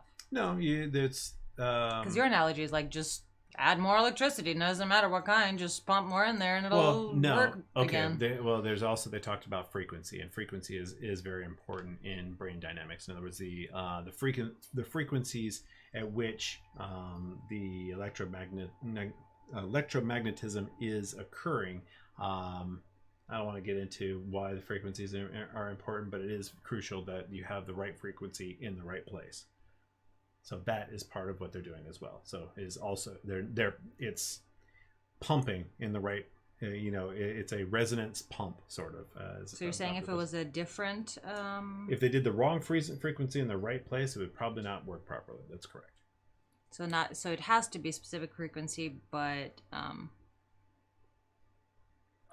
Yeah, I still feel like I'm missing something, but that's all right. Yeah, there is a lot of other things that this relates to, and it would just, when you're talking about the brain, you can just keep on going and going and going. And so it's, I just wanted to point out the whole anesthesia, what it might be doing, and how it is that they're correcting it with stimulation in the right place, the right frequency. So your argument is that the whole brain's waking up from just a specific area being stimulated, and that so we shouldn't look at it as just stimulate that area and there you go, because there's other things that are happening. Yeah, because they're kind of trying to. There's every few years somebody tries to say this is the seat of consciousness, and as soon as we get done with this article, I want you to read this one. Okay. I'll send it to you. And that's kind of a problem whenever they try to say at this one point is where consciousness is, and it's like, no, that's a really oversimplification. And I think a lot of times it has to do with the science communicators perhaps, but also whenever you're trying to look at things and say, oh, this is a really important area for consciousness, it is exciting to see that, but then there's kind of you can oversimplify very easily when you're trying to specialize, trying to do some work in a very particular area. It's easy to oversimplify. So I don't know if it's the science communicators or if it's the scientists themselves that are kind of seeing this as a singular point of origin of consciousness. And I think that is a very bad way of looking at this, even though this may be a very central location. I guess the best metaphor would be if I go into an old style car engine, I can pull out the alternator and the car engine won't work. I can put it back in and the car engine will work. Haha, I have found the engineness of this engine. And it is here, it is focused in the alternator. And it's like, well, no, if you remove any of the other parts, it won't work either. Gotcha. Some of the other parts you could remove, like the air filter, and it wouldn't, kill it off. But there's a, there is, you can get this illusion of centrality by the fact that it is a minimum component that you're removing, and I feel like that because it is the thalamocortical loops. I mean, the thalamus does play a central role. It is very obvious in the way the electrical activity propagates in the brain that it is a kind of a central switching hub and is very central. And so there is a truth to that. It's not the singular thing that is consciousness, at one point. So from the get-go, the team expected they might be able to wake animals up with this technique because past studies show brain stimulation can arouse humans and animals just as well as treat diseases like Parkinson's, dementia, and multiple sclerosis. But seeing just how powerful it was surprised them. The animals went from being deeply anesthetized to opening his eyes, looking around the room, and even reaching out for objects within only a few seconds of the stimulation turning on, Redenbaugh describes. Shortly after the stimulation ended, he went back into unconsciousness like nothing happened. The team repeated the experiment a few times later and saw the same result. These stunning effects suggest that there's a reciprocal relationship between two areas of the brain, the central lateral thalamus and the deep cortical layers. And this relationship operates like an engine of consciousness. Well then, diving into the monkey brain brings us one step closer to figuring out how human consciousness, the capacity to experience one's environment and internal states, operates in the brain. Macaque monkeys are the best animal model available to compare to humans, sharing a lot of key similarities in terms of brain structure and function, Redenbaugh says. This provides us a lot of hope that these results can translate clinically. How humans and other sentient beings experience the world consciously has long puzzled scientists. The ability to smell a flower or feel a pinprick relies on interactions between brain cells in the cerebral cortex at the brain's surface and the thalamus, the brain's core, Redenbaugh explains. But up to this point, scientists hadn't been able to narrow exactly which pathways or structures are involved. Now, this study points other researchers to the central lateral thalamus circuit as a pivotal mechanism. There are many exciting implications for this work, Redenbaugh says. It's possible we may be able to use these kinds of deep brain stimulation electrodes to bring people out of comas. The study could also ensure that patients stay knocked out in surgery to help people with various types of consciousness disorders. But these future applications are way down the line. More studies in humans, not primates, are needed to explore how the central lateral thalamus operates in the brain. We're still far off from answering the consciousness question. Our results point to the importance of specific neural pathways for consciousness, but the research doesn't end there, Redenbaugh says. I love how there's always this thing where it's like, well, you can't prove that. That's a monkey brain. It's like, well, then we'll do it with a human brain. No, you can. You're not allowed to do it with human brains. Okay. What do? Here, let's go to this article. Let me send you the. You too late? Too what? slow? I'm too slow? How am I too slow? It's ridiculous. I have another article. Okay, go ahead. I suppose. But I'd rather you just read this. But this is related. probably. This is very directly related too, but That's always this. okay, go ahead. Temporal circuits of macroscale dynamic brain activity support human consciousness. Temporal circuits of macro. Okay, yeah, no, that's what we're talking about is timing equals data, and that's when did this come out? March 2020. Oh, okay, cool. That's very good. News seed, baby. Yeah. All the news in the past 3 months. It's news for science. Past 3 months is hella new. Maybe even past 6 months. That is absolutely. The ongoing, this is the abstract. The ongoing stream of human consciousness relies on two distinct cortical systems: the default mode network and the dorsal attention network, which alternate their activity in an anti-correlated manner. We examine how the two systems are regulated in a conscious brain and how they are disrupted when consciousness is diminished. We provide evidence for a temporal circuit characterized by a set of trajectories along which dynamic brain activity occurs. We demonstrate that the transitions between a default mode and dorsal attention networks are embedded in this temporal circuit, in which a balanced reciprocal accessibility of brain states is characteristic of consciousness. Conversely, isolation of the default mode and dorsal attention networks from the temporal circuit is associated with unresponsiveness of diverse etiologies. These findings advance the foundational understanding of the functional role of anti-correlated systems in consciousness. I have no idea what any of that means. But it's not exactly an article, it is a paper, so can't exactly read it without. Well, let's read the introduction. How about that instead of just the abstract? Evidence from non-invasive functional neuroimaging studies has pointed to two distinct cortical systems that support consciousness. The default mode network, DMN, is an internally directed system that correlates with consciousness of self, and the dorsal attention network, DAT, is an externally directed system that correlates with consciousness of the environment. The DMN engages in a variety of internally directed processes such as autobiographical memory, imagination, and self-referencing. The DAT, on the other hand, mediates externally directed cognitive processes such as goal-driven attention, inhibition, and top-down guided voluntary control. Moreover, DMN and DAT appear to be in a reciprocal relationship with each other, such that they are not simultaneously active, i.e. they are anti-correlated. This anti-correlation, okay, well that explains a lot. This anti-correlation is presumed to be vital for maintaining an ongoing interaction between self and environment that contributes to consciousness. Conversely, diminished anti-correlation between DMN and DAT activity has been reported in humans when consciousness was suppressed by general anesthesia, and in neuropathological patients with disorders of consciousness, supporting the hypothesis that a balance of the internal and externally directed systems is important for waking consciousness. Yeah. Well, now, right off the bat, one of the things I always have a problem with is like when they say disrupted consciousness, and their idea of anything that is not right along the major brain type neurotypicality. In other words, if you're not completely neurotypical, they immediately take that to mean that it is somehow bad. In other words, any lack of neurotypicality is always labeled to be bad. So whenever you're reading something like this, they're saying, well, this is because there are these other people they have both systems going simultaneously, and that's both in people who are less conscious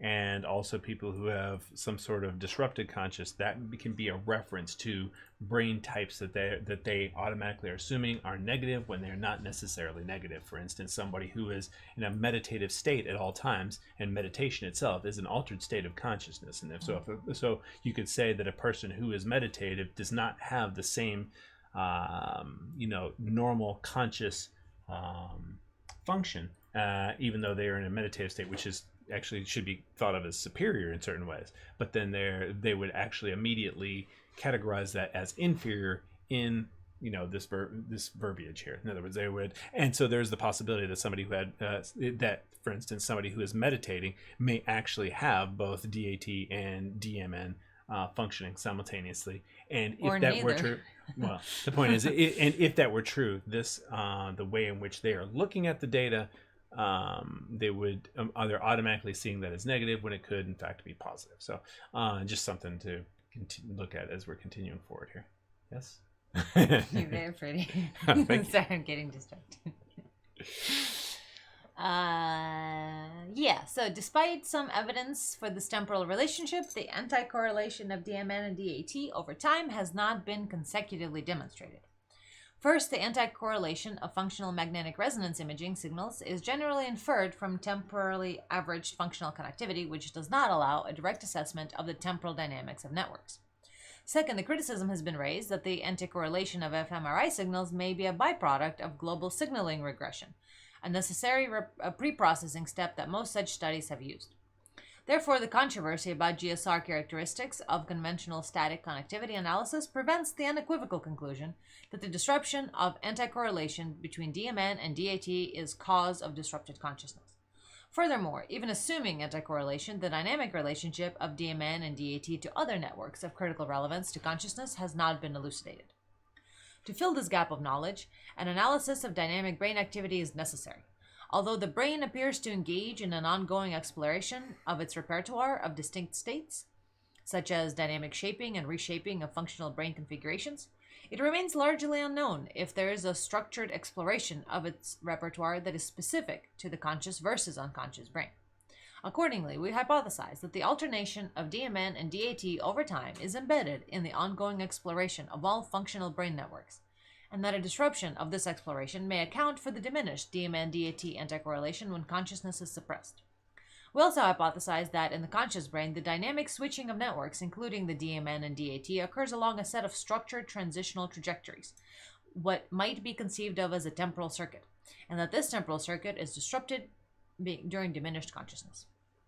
We tested our hypothesis by analyzing resting state fMRI signals from a cohort of 98 participants and patients in conditions that include conscious resting states and various unresponsive states induced by pharmacological propofol and ketamine anesthesia with distinct molecular targets, and neuropathological unresponsive wakefulness syndrome etiologies.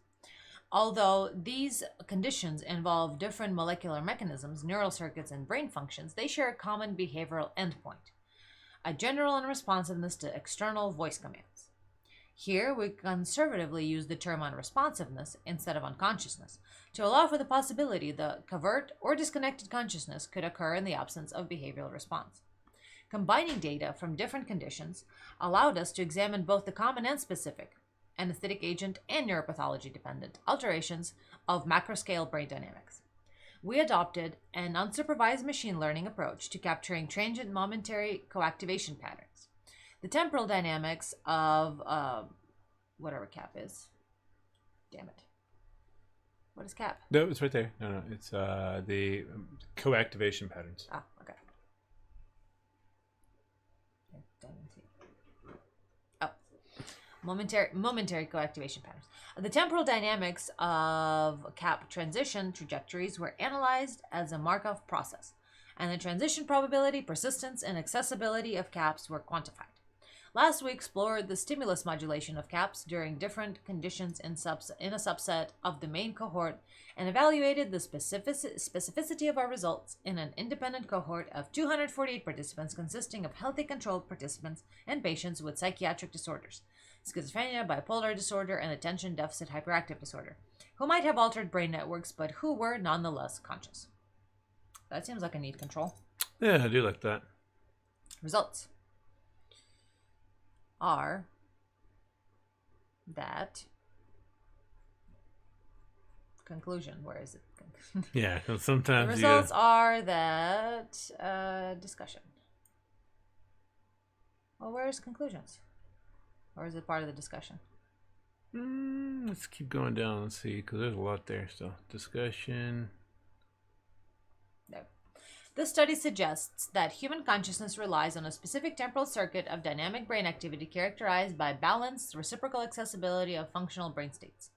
The disruption of this temporal circuit exhibits limited access to the DMN and DAT, appears to be a common signature of unresponsiveness of diverse etiologies. Okay, so unresponsiveness specifically. Right. Not unconsciousness, but unresponsiveness to voice commands. Is when there is...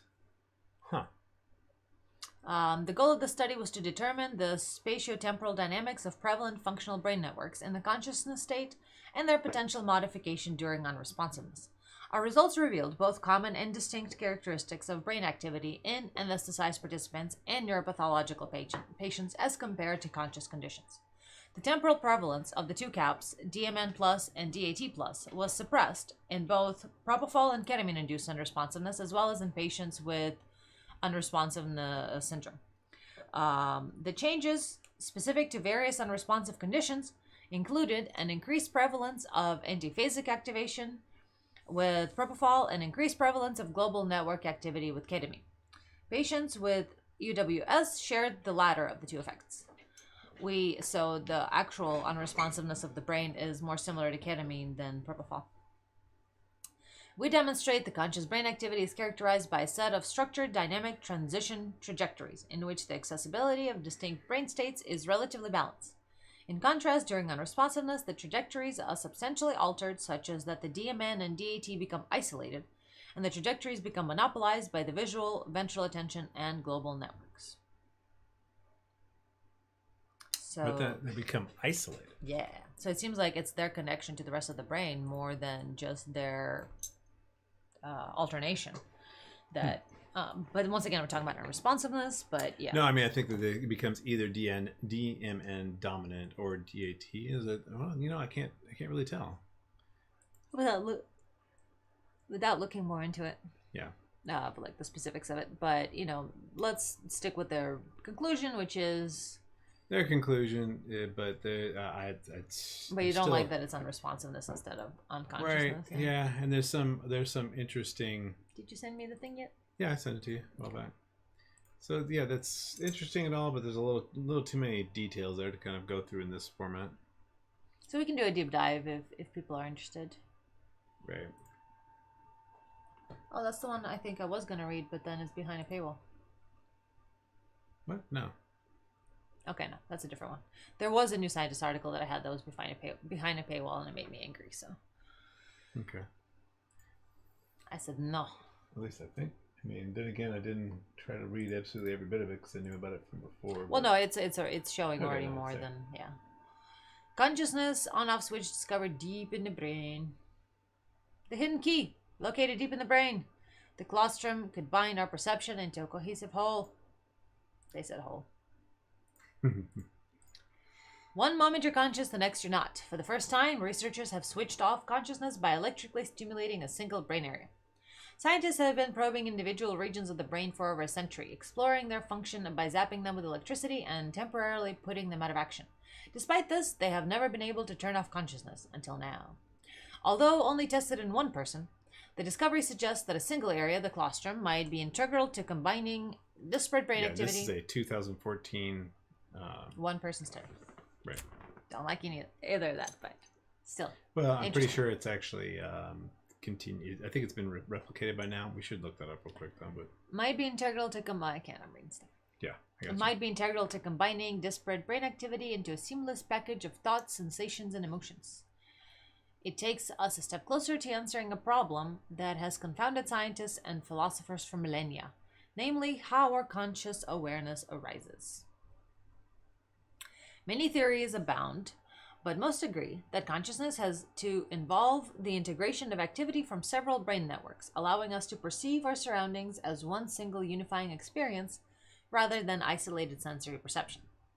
One proponent of this idea was Francis Crick, a pioneering neuroscientist who early in his career had identified the structure of DNA.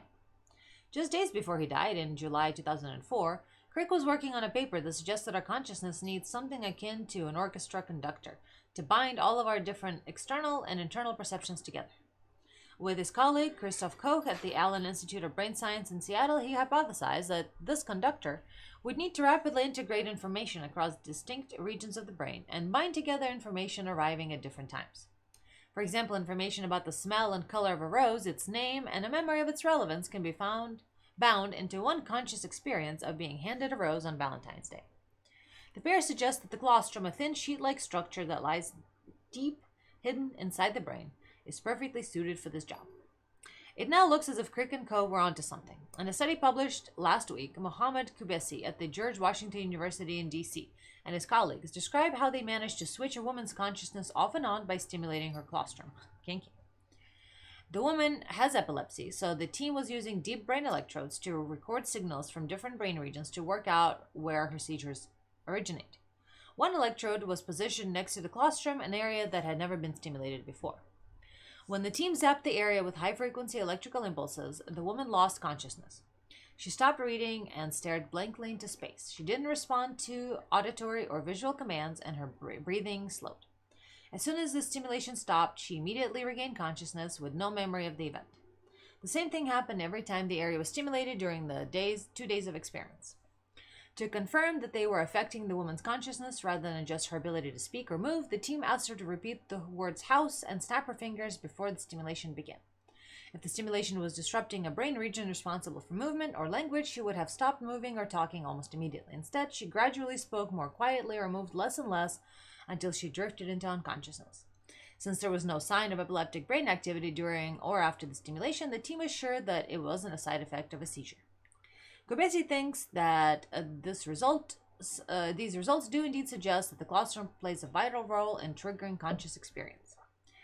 I would liken it to a car. A car on the road has many parts that facilitate its movement, but there's only one spot where you turn the key and it all switches on and works together. So while consciousness is a complicated process created through many structures and networks, we may have found the key. So the point is, this is yet another. So just like in the other study where the thalamus was identified as a critical area for turning on consciousness, here they're talking about a critical area, a totally different part of the brain that's directly turning it off. Mm-hmm. So I would want to look that up, but I think what it is that there is a larger. Yeah, it's just like I'm glad that in both of those articles they talked about it being an engine of consciousness. Mm-hmm. But the funny thing is, in each case, they at least in this one, they're saying that it's the key, a key point. But yeah, it's not necessarily the key, because any one of those other points in the engine can turn it off too. So, well, what do you mean by that?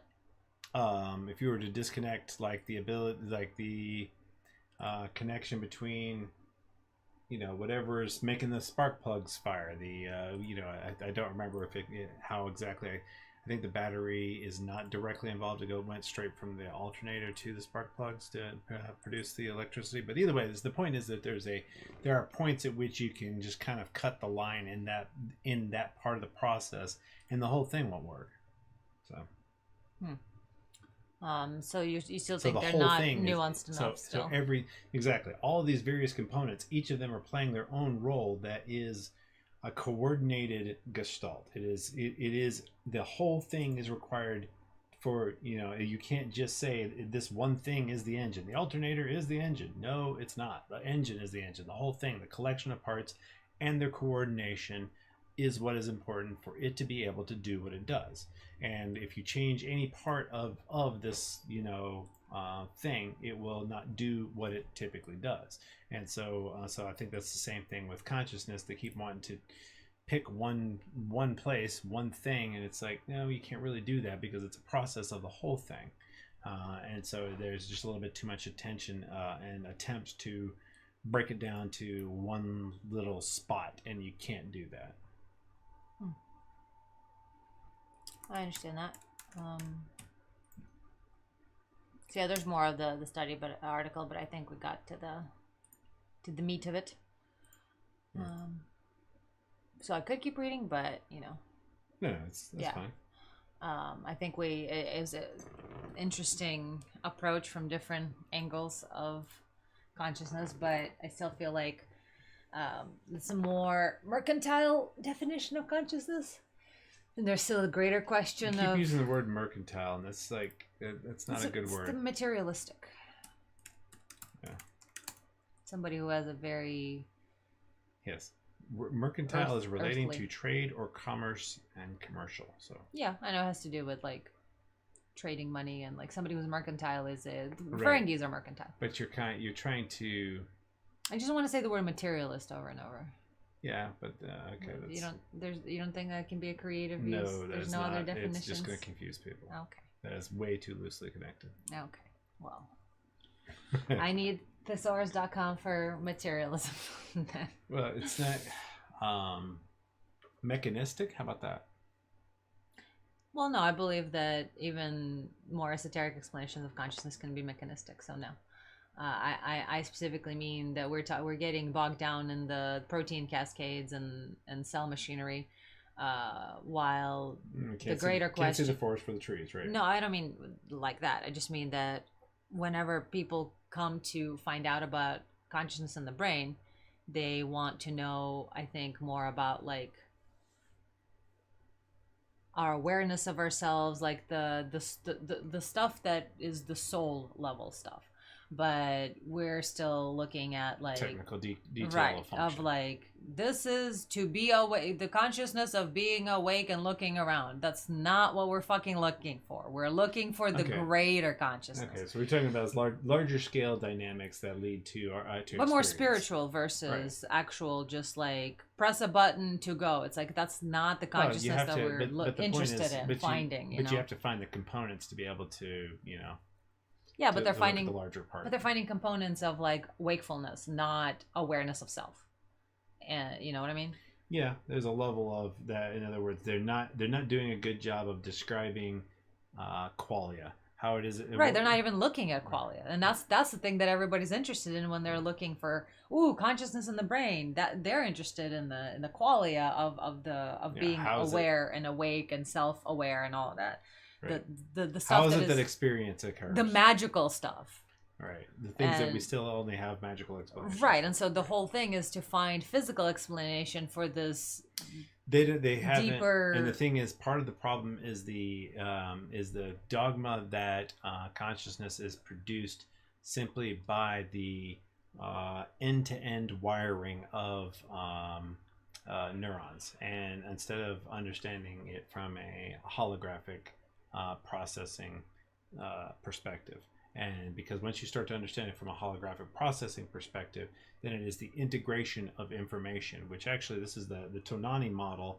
He specifically says integration of information is the he calls it, I think he calls it phi. I think he might call it phi, or maybe it's psi.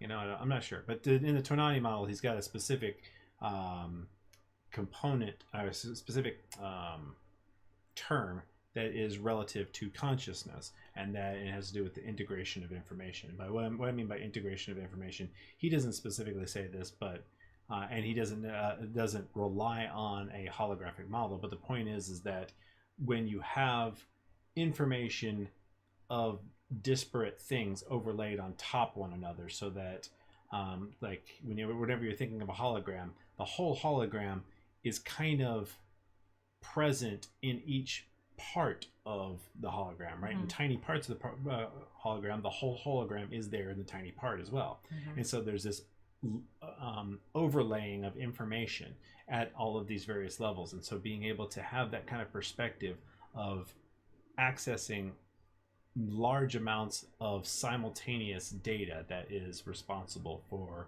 consciousness is the perspective that we will start to go towards once they focus more on electromagnetic interactions of the brain and large-scale coordination dynamics in the brain that lead to consciousness. Then understanding that qualia aspect, and because what you're talking about is solving the hard problem of consciousness, and the Chalmers, I think that's it, Chalmers, I don't know how to pronounce his name, I've only read it. That's kind of what you're getting at, and I feel like I can. If given enough time, I could convince most technical people that there is a good explanation for the hard problem of consciousness. But there are a lot of people who are basically continuously insisting that there is no solution. You can't solve the hard problem of consciousness, and unfortunately, those people have a philosophical dogma, and that whenever you're trying to, you can't convince somebody out with evidence that their philosophical dogma is wrong.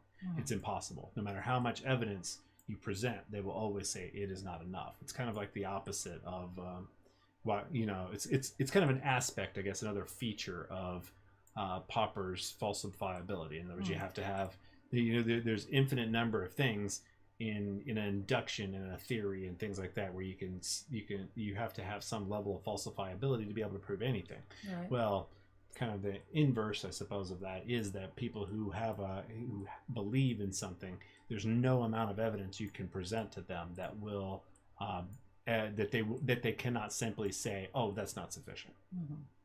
Yeah, and I guess that's where run the problem that I run into with wanting to have a perfect argument, because I'm trying to Right. There's no such go thing. around that And there's thing, no which such thing, and you never can. You cannot address the fact that it is impossible to I feel like you provide can just enough shock evidence. a mind out of, like, you can just short circuit the brain through some brain hack. No, no. They What you can suddenly do, can see the truth. no, what you can do is show how the philosophy itself has contradiction. That's the only thing you can really do. You is can show say, the fact that they have a philosophy to begin yes, with. yeah, well, yeah. First, you have to expose that there is a deep philosophical bias, then show how that philosophy is built up, and then any conflicts within the philosophy itself. So yeah, that's about all you can do, and that's still insufficient. Unfortunate, but At least leads in the right direction. Oh no, I have these tabs that are starting up. Okay, you have so many tabs all the time. I do. We do have a minute, in a sense that think we might be able to. I was wanting to wrap it up so we can, in the next 2 minutes or so, so we could talk to patrons. However, we did start our show a little later than normal, so I don't know if we will have that many patrons available for the after show. And I was hoping to actually record going into an article about the social brain. So I was hoping to record our Patreon discussion on that front, but don't know if we'll be let me able read to the do abstract of another study on colostrum. So Crick and Koch proposed that the colostrum plays a that. That's the same guys. crucial role in consciousness. Their proposal was based on the structure and connectivity of the colostrum that suggested it had a role in coordinating a set of diverse brain functions. Given the few human studies investigating this claim, we decided to study the effects of colostrum lesions on consciousness in 171 combat veterans with penetrating traumatic brain injuries. Additionally, we studied the effects of colostrum lesions and loss of consciousness on long-term cognitive abilities. Colostrum damage was associated with the duration, but not frequency, of loss of consciousness, indicating that the colostrum may have an important role in regaining, but not maintaining, consciousness. Total brain volume loss, but not colostrum lesions, was associated with long-term recovery of neurobehavioral functions. Our findings constrain the current understanding of the neurobehavioral functions of the colostrum and its role in maintaining and regaining consciousness. So yeah, there has been further study of the role of the colostrum with in consciousness, and so there. I just wanted to go over the fact that has been developed since that one. It wasn't just a one-person study, which basically made that information seem almost worthless. So there is more information about the colostrum that has become available, and even this study I'm reading right here is just what I found in 20 seconds, and it's in 2015. So I'm sure it's continued. The science has continued forward on understanding the colostrum. It's just I just wanted to bring that out.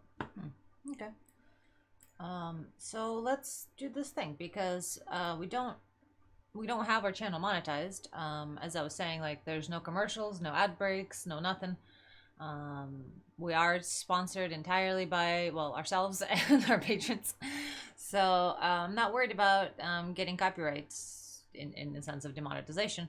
So let's watch this TED Talk real quick in a way that we can listen. So let me fix that real quick.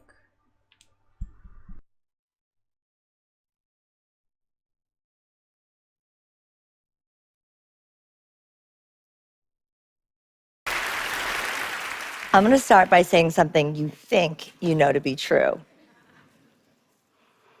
Your brain creates all facets of your mind. So then, why do we treat mental and physical illnesses so differently if we think we know that the mind comes from the brain? As a neuroscientist, I'm often told that I'm not allowed to study how internal states like anxiety or craving or loneliness are represented by the brain. And so I decided to set out and do exactly that. My research program is designed to understand the mind by investigating brain circuits. Specifically, how does our brain give rise to emotion? It's really hard to study feelings and emotions because you can't measure them. Behavior is still the best and only window into the emotional experience of another. For both animals and people, yes, self-report is a behavioral output. Motivated behaviors fall into two general classes: seeking pleasure and avoiding pain. The ability to approach things that are good for you and avoid things that are bad for you is fundamental to survival. And in our modern day society, trouble telling the difference can be labeled as a mental illness. If I was having car trouble and I took my car to the mechanic, the first thing they do is look under the hood. But with mental health research, you can't just pop open the hood with the press of a button. So this is why we do experiments on animals, specifically in my lab, mice.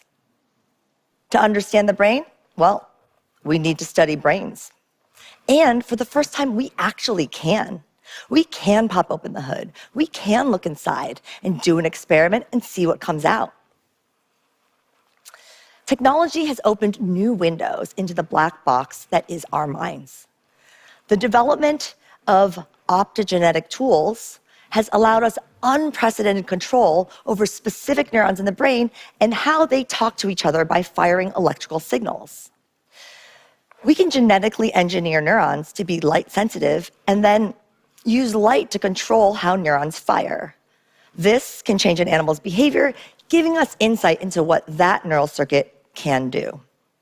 Want to know how scientists figured this out? Scientists developed optogenetic tools by borrowing knowledge from other basic science fields. Algae are single-celled organisms that have evolved to swim towards light. And when blue light shines onto the eye spot of an algae cell, a channel opens, sending an electrical signal that makes little flagella flap and propels the algae towards sunlight. If we clone this light-sensitive part of the algae and then add it to neurons through genetic modification, we can make neurons light-sensitive too. Except with neurons, when we shine light down an optical fiber deep into the brain, we change how they send electrical signals to other neurons in the brain and thus change the animal's behavior. With the help of my colleagues, I pioneered the use of optogenetic tools to selectively target neurons that are living in point A, sending messages down wires aimed at point B, leaving neighboring neurons going other places unaffected. This approach allowed us to test the function of each wire within the tangled mess that is our brain. A brain region called the amygdala has long been thought to be important for emotion, and my laboratory discovered that the amygdala resembles a fork in the road, where activating one path can drive positive emotion and approach, and activating another path can drive negative emotion and avoidance. I'm going to show you a couple of examples, a taste of raw data, of how we can use optogenetics to target specific neurons in the brain and get very specific changes in behavior. Anxiety patients have abnormal communication between two parts of the amygdala, but in people, it's hard to know if this abnormality is cause or effect of the disease. We can use optogenetics to target the same pathway in a mouse and see what happens. So this is the elevated plus maze. It's a widely used anxiety test that measures the amount of time that the mouse spends in the safety of the closed arms relative to exploring the open arms. Mice have evolved to prefer enclosed spaces like the safety of their burrows, but to find food, water, mates, they need to go out into the open where they're more vulnerable to predatory threats. So I'm sitting in the background here, and I'm about to flip the switch, and now, when I flip the switch and turn the light on, you can see the mouse begins to explore the open arms of the maze more. And in contrast to drug treatments for anxiety, There's no sedation, no locomotor impairment, just coordinated, natural-looking exploration. So not only is the effect almost immediate, but there are no detectable side effects. Now, when I flip the switch off, you can see that the mouse goes back to its normal brain function and back to its corner. When I was in the lab and I was taking these data, I was all by myself, and I was so excited. I was so excited to do one of these quiet screams. Why was I so excited? I mean, yeah, theoretically, I knew that the brain controlled the mind, but to flip the switch with my hand and see the mouse change its behavioral state so rapidly and so reversibly, it was really the first time that I truly believed it. Since that first breakthrough, there have been a number of other discoveries, finding specific neural circuits that can elicit dramatic changes in animal behavior. Here's another example: compulsive overeating. We can eat for two reasons: seeking pleasure, like tasty food, or avoiding pain, like being hungry. How can we find a treatment for compulsive overeating without messing up the hunger-driven feeding that we need to survive? The first step is to understand how the brain gives rise to feeding behavior. This fully fed mouse is just exploring a space completely devoid of any food. Here we're using optogenetics to target neurons living in the hypothalamus, sending messages down wires aimed at the midbrain. When I turn the light on, right here, boop, you can see that the mouse immediately begins licking the floor. This seemingly frenzied behavior is about to escalate into something I find really incredible. It's kind of trippy, actually. Ready?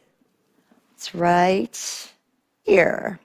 See, he picks up his hands as if he is eating a piece of food, but there's nothing there. He's not holding anything. So this circuit is sufficient to drive feeding behavior in the absence of hunger, even in the absence of food. I can't know for sure how this mouse is feeling, but I speculate these neurons drive craving based on the behaviors we elicit when we target this pathway. Turn the light back off, animals back to normal. When we silence this pathway, we can suppress and reduce compulsive overeating without altering hunger-driven feeding. What should you take away from these two videos that I just showed you? That making a very specific change to neural circuits in the brain can have specific changes to behavior. That every conscious experience that we have is governed by cells in our brain.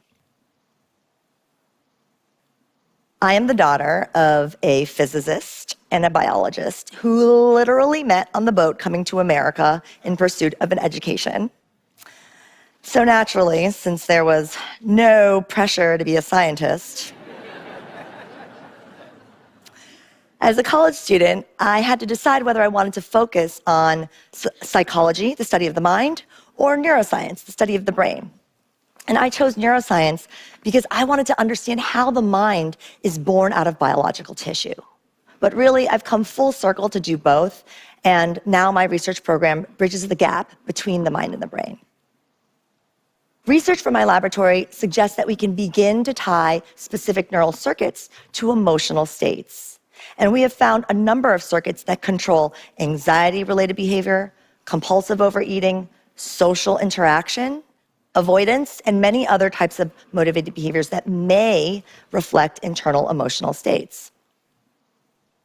We used to think of functions of the mind as being defined by brain regions. But my work shows that within a given brain region, there are many different neurons doing different things, and these functions are partly defined by the paths they take. Here's a metaphor to help illustrate how these discoveries change the way that we think about the brain. Let's say that the brain is analogous to the world and that neurons are analogous to people. And we want to understand how information is transmitted across the planet. Sure, it's useful to know where a given person is located when recording what they're saying. But I would argue that it's equally important to know who this person is talking to, who is listening, and how the people listening respond to the information that they receive. The current state of mental health treatment is essentially a strategy of trial and error, and it is not working. The development of new drug therapies for mental health disorders has hit a brick wall with scarcely any real progress since the 1950s. So, what does the future hold? In the near future, I expect to see a mental health treatment revolution where we focus on specific neural circuits in the brain. Diagnoses will be made based on both behavioral symptoms and measurable brain activity. Further in the future, by combining our ability to make acute changes to the brain and get acute changes to behavior with our knowledge of synaptic plasticity to make more permanent changes, we could push the brain into a state of fixing itself by reprogramming neural circuits. Exposure therapy at the circuit level. Once we switch the brain into a state of self-healing, this could potentially have long-lasting effects with no side effects.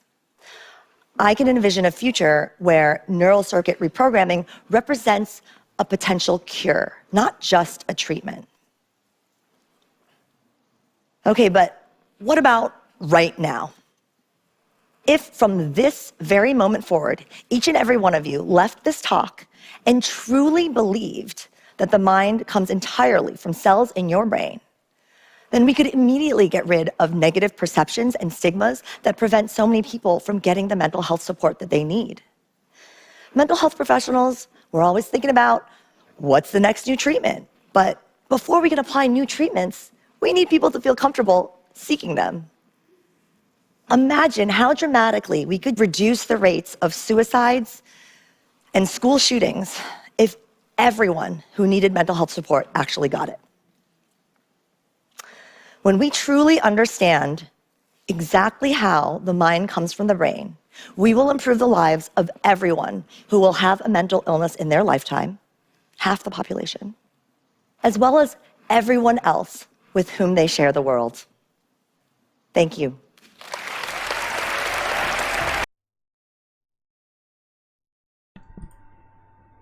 Yay. That was really good. Yes. By the way, while I was going, I also discovered that in fairly recent news, the like 2017. I don't know if anybody's seen this, but there are these giant neurons that go all the way across the fucking cortex. I mean, just look at this. Like, here's a map of it. Just a single neuron projecting across the entire cortex, and it's absolutely astonishing. Guess who that was that I just quoted? Coke. So where they actually come from is from the colostrum. So that's another one of the reasons why the colostrum seems to be part of a important coordinating body when it comes to the whole brain, continuing to fire. So I think probably what they'll end up finding is that there's probably two seats, of consciousness that are I mean, not seats, but like, very central points. And that is, the colostrum being the outside one that's more of if I remember correctly, the shape of it is more like a ring. But They said it's a thin sheet. Right, and then that then feeds back to the thalamus. So in other words, there are signals going out kind of to the colostrum, and the colostrum is then signaling back to the thalamus. Is something that I think will be part of what they find. But yeah, these giant neurons that are they are connected to the colostrum. So there has been I remember the giant neurons being found and then going across the entire cortex like that, but I just did not remember the fact that they were connected to the colostrum. So this is bridging what the TED Talk said at the end in terms of it'd be more important where the neurons are going, what they're connecting to, and how those things are responding. And the fact that colostrum has been seen as the key to ignition of consciousness because it has all these long-ass neurons that affect such a large area of the brain, or are connected to... Yeah, to such distant parts of the brain. Yeah. Neat. I think that's it for us for today.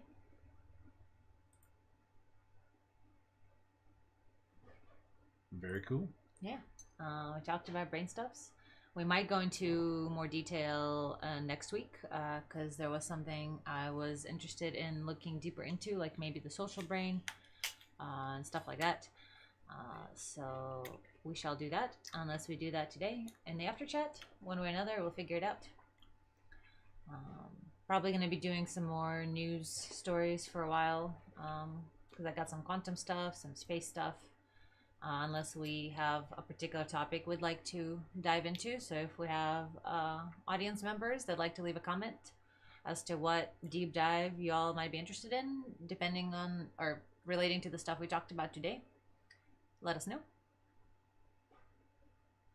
And have a good one. Stay safe. Wash your hands. I don't know what else to say. What do you have? Thank you and good night. Oh. That's it? Yeah, I'm pretty out of it right now. I need more food. All right. We're going to go get food and talk to our patrons in the meantime. So if you'd like to be one of the patrons we talk to, go to patreon.com/AnnaCherry. And we'll be bringing you some more fun news, hopefully next week. Maybe week after next, depending on how our funding goes. So we'll talk to y'all later. Thank you for joining.